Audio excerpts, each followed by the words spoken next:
Hi, it's time for a chime video. I've made a lot of NuTone chime videos over the last couple of years. We've made videos about long tube 8-note chimes, short tube 8-note chimes, long tube 2-note chimes, standard 2-note chimes, electronic musical chimes, really old chimes from the 30s and early 40s.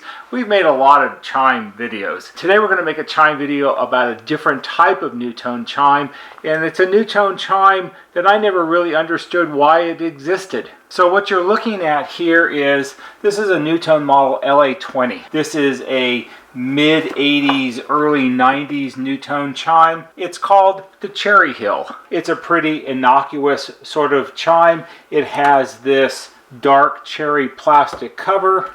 It has vent holes here because these front portions panels are raised up somewhat, so there's openings to let the sound out more. And by all measure, it seems to be your pretty standard 2-door, 2-note mechanical doorbell. But it's not. Well, it is, but it isn't. I have it hooked up here, and we can ring it 2 notes. This will sound really familiar. Nothing spectacular there. And we can ring the rear door, and it rings a single note. And that's pretty much what you would expect. Nothing really outstanding, nothing different, nothing innovative there. However, there's one more. You can also make it do this. And you might be thinking, what's that? Well, this is a special class of NuTone chime. This is called a NuTone repeating chime, or in the old days they used to be called a repeat-a-chime. And a repeating chime is not a new idea at all. NuTone actually made a chime back in the late 1930s that had a repeating feature. I've never ever at all understood why somebody would want a doorbell that did this.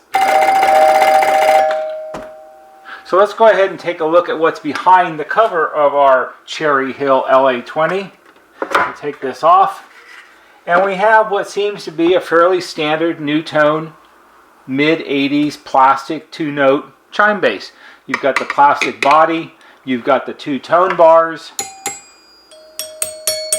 Not particularly musical, but this was not an expensive chime, and so that's what you get. You have the power unit assembly here in the middle, and you might notice, if you know your 2-note chimes, most 2-note chime power assemblies have 2/3 of what you see here, or maybe it's 3/4. You have 3 terminals. You have transformer in the middle. You have what is usually marked as rear door, and this one will be marked as front door. In this case, it's marked as 1 note, 2 notes, and this 4th terminal up here says RPT for repeat. And you can see on the installation instruction label, it pretty much shows the same thing. We have a transformer here, here's the chime, here are our 4 terminals, 1 note, transformer, 2 notes, and repeat, and they show it hooked up with 3 doorbell push buttons. So when you ring a 2-note, you get a standard chime, and you'll see this plunger up here move. And if we ring the single note, or what would be the rear door, you'll see this one down here move. If we push the repeat button, you're going to see it go crazy. To make it do that, you have to hold down the push button for the repeat-a-tone. The idea would be that someone's going to come to a door, and they're going to push down and hold down the button, and it's going to do that in your house. The question I always have had is why? Why would anybody want this? I can't see that there's any practical use of this in a home. And also, for it to be effective, you would have to have a little plaque or sign outside by the push button that said, push and hold down until somebody answers the door, or something like that. I don't see it as being a practical choice in someone's home. And if you look at it from possibly a business use point of view, let's say perhaps you have a large warehouse building, and maybe you have 3,000 square feet of warehouse space, and you have a really nice, comfortable 1,200 square foot office with 6 or 8 people working in it. And when you're getting deliveries, you need some way for the delivery person to notify people in the office that they're at the back door of the warehouse and somebody needs to come open it up and unload the truck. Well, I suppose you could take this and put this in the office, and when the driver came up, there would be a nice plaque on the wall, and it would say, push and hold down the button for 20 seconds or until someone comes open the door. And when the driver, his name is probably Dale, would come to do that, he's going to hold the button down, and in the office it's going to do this. Of course, the gal who runs the office, I'm pretty certain that she's going to put up with that maybe 3 times before she goes outside to the warehouse door and with a baseball bat and smashes the button, because I think that would drive anyone nuts. There have been a wide variety of repeat-a-tone chimes that NuTone made over the years, and for the life of me, I can't figure out why. We don't see them in here for repair very often. This actually happens to be a new old stock one that someone donated to the cause, which I appreciate. And I had an occasion 3 or 4 months ago to work on one from the 1950s, and it had a very elaborate mechanism to make the repeating tone action work. In fact, I think I have it on the shelf. Let me go see if I can find it. This is the power unit assembly out of a repeating NuTone chime, circa late 1950s, early 1960s, something where probably between, say, 1957 and maybe 1962. And you can see it's actually even more complex than our little LA20 because we have 5 terminals here. Now, this was sent in by a customer. It had not worked in years and years and years and years. He wanted to know if I could fix it. With all of our efforts and talents, we tried and tried and tried and tried, but we could not make it reliable. And if I can wedge the terminal strip off of it here, I can maybe show you what's inside. So inside, it's reasonably complicated, and you probably should get a better view of that than this. Here we have on the back of the terminal strip, we have these 3 brass or copper contacts, and they're dimpled. So there's little contact points on the ends.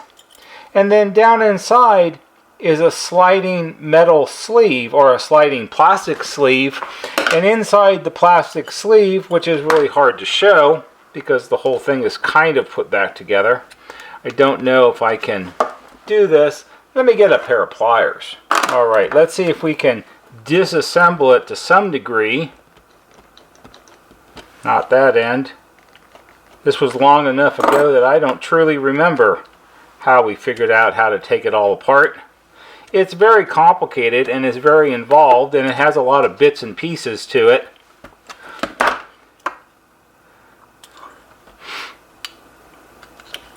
think if we get the ends off a little bit,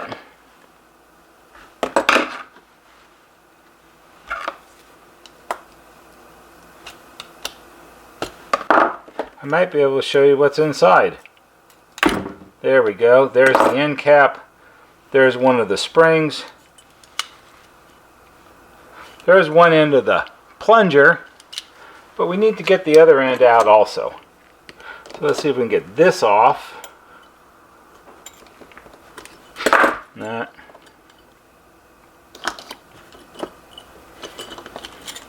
Alright, so that comes off and that comes off. And now, maybe we can get this end off. You can see this was probably a joy to manufacture.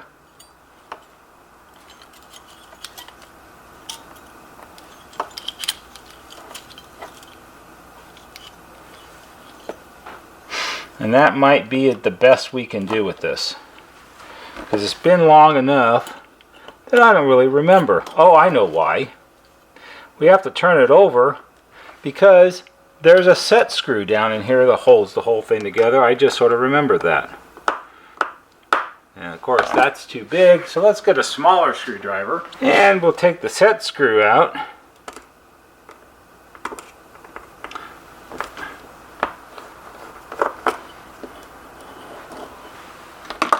Now we can slide this apart and we can drop that out, and we can take this out and we can take this out, and there's the other spring. We're not going to lose the springs because we probably really want those for something in the future. So let's go ahead and sort of set this up here, and I'll kind of show you what we have. So this is the inner workings of our really early NuTone repeat-a-chime. And it's not the earliest one they made, because remember, they made one in the late 30s also. So what do we have here? Well, I guess we have to put that and that there also. So we have the terminal strip here where the wires are attached. We have these 3 copper straps that are dimpled for contacts. We have 2 separate electromagnetic coils, one here and one here. We have a brass tube inside that slides through the openings inside each coil, like this. Inside the brass tube, we have the plunger assembly that has 2 plastic tips on it. I think they're actually nylon. And we also have this piece of tubular nylon right here that has embedded in it a piece of copper that works as a switch. And the way this, I believe, is supposed to work is the plunger assembly goes inside the tube, and the set screw goes through the slot in the nylon tube to hold it in place.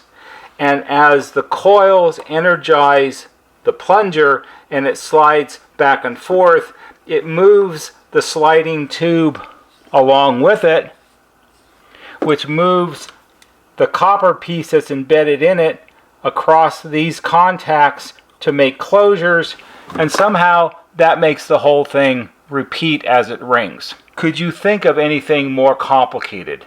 I think I've seen pinball machines that are simpler to figure out than this thing is. The problem with this is we can never figure out how to make it work reliably. I think essentially it's so worn that this piece, this copper piece that's embedded in the nylon tube, doesn't consistently make good contact with these 3 pieces. Also, the original little set screw was missing, so I had to try to source a replacement one. These are also often referred to as grub screws, which was not easy to do. I told the customer, I don't think it'll ever work reliably. He didn't even know it was a repeating chime, and he didn't even care that it was a repeating chime. He just liked, it was a very decorative chime, and he liked the way it looked, and he just wanted it to work in the house. So what we ended up doing was, since all of this fit onto a standard NuTone chime base, we found a 2-note power assembly, and we mounted it on his base and converted his chime from a repeating chime into a 2-note chime, because that's all he really cared about. And that was good, because I don't think that this would ever actually work. Having said all of that, I still don't know why they ever made a chime like this. It's always been confusing and a mystery to me. In fact, in the 90s, they actually made a chime that was a battery-operated chime for people who didn't have wiring or a transformer, and it also could have been set up to be a repeating chime, which, why? I don't know. Why would you put that in a house? It just doesn't make any sense to me. So this is a NuTone repeat-a-chime, or repeating chime, depends on when it was made. It's an unusual, odd sort of chime. You would have to make sort of a wild assumption that they sold enough of them over the decades that they made them, that they continued to make them, or they were so entrenched in the idea that this was a NuTone idea that we should just continue to make them whether people bought them or not. I know if you bought the LA20, you could just hook it up as a standard 2-note chime, and perhaps if you were building the right kind of house, you liked the faux dark cherry cover, and it went with everything else in the house, and that's all you really cared about, and you certainly were happy with the 2-note ring. I guess you could always change it around and hook it up so it did this, but I don't think anybody ever did. I hope you found that interesting, and maybe someone out there has one of these or had one of these, and they can let us know why, because we don't know. If you did find it interesting, please give it a thumbs up on YouTube, because that always helps. There'll be a banner right here that shows you how to subscribe. Go to our YouTube homepage, click on the bell, and when you click on the bell, click on it to receive all notifications. And every time we post a new video, you'll get a notification and you can watch it. That's all for today. See you on the next video.